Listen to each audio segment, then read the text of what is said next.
Maimun, kan du fortælle en barndomshistorie fra Marokko?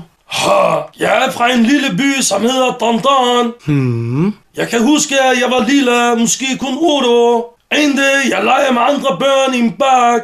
Okay. Pludselig, jeg ser en kvinde.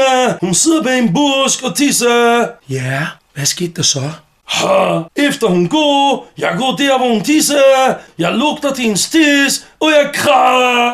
Okay, jamen hvorfor græd du? Fordi jeg vil knappe hende. Ja. Jamen, du var jo kun 8 år. Og hvad så? Jeg fik ondt i min nosse. Nå, din lille stakkel. Sure, den gjorde meget ondt. Jamen, hvordan kom du så af med smerterne i nosserne? Jeg dræbte en kylling. En kylling? Sure. Hvad mener du?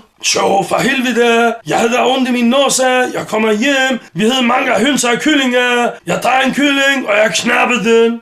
Knippede du en kylling? Ja, den siger bok, bok, bok, bok. Jeg siger hold kæft, og jeg knappede den. Okay. Jo, efter 2 minutter, den siger ikke mere. Nå. Jeg kigger, den er død. Var den død? Ja. Okay, hvad skete der så?